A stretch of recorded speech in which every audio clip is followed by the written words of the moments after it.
Une des questions qu'on me pose le plus souvent, saké chaud ou saké froid?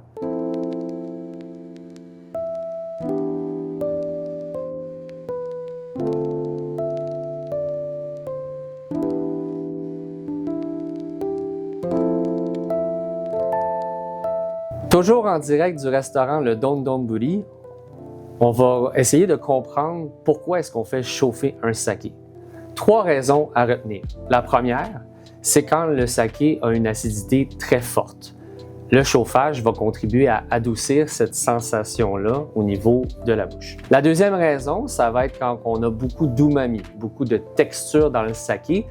Le faire chauffer va arrondir la sensation, arrondir le profil du saké en général. Et la troisième raison, c'est pour éviter d'avoir trop d'écart de température. Si votre plat servi est un plat chaud et que votre température corporelle est évidemment température ambiante, de servir un saké froid avec ça va créer des conflits, des sensations un peu trop disparates. Donc de chauffer va réduire cet écart-là et rendre l'expérience un peu plus agréable.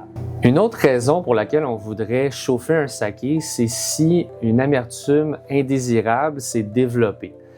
On peut voir cette amertume-là se développer notamment dans la production, ça peut être dans le transport ou l'entreposage. C'est généralement issu d'un saké qui a été transporté, entreposé dans des températures ambiantes et non pas réfrigéré comme il se doit. C'est un peu le même principe que d'avoir un café chaud qui redevient température pièce.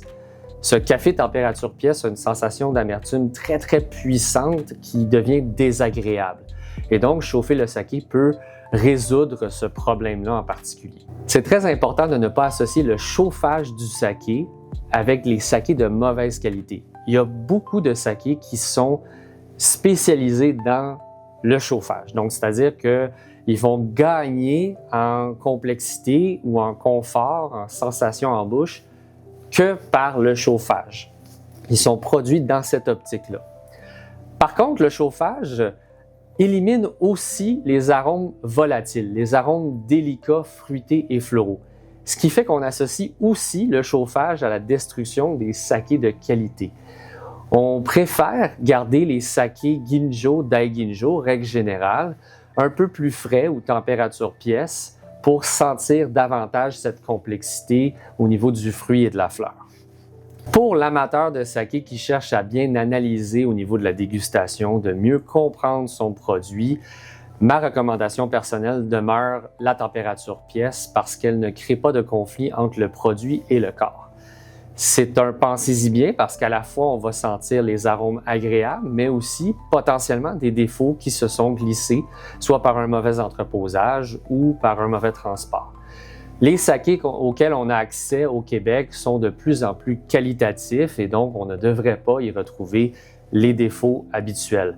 Par contre, si vous achetez un saké, je vous recommande de le mettre immédiatement au frigo dans le but de préserver au mieux sa qualité le plus longtemps possible.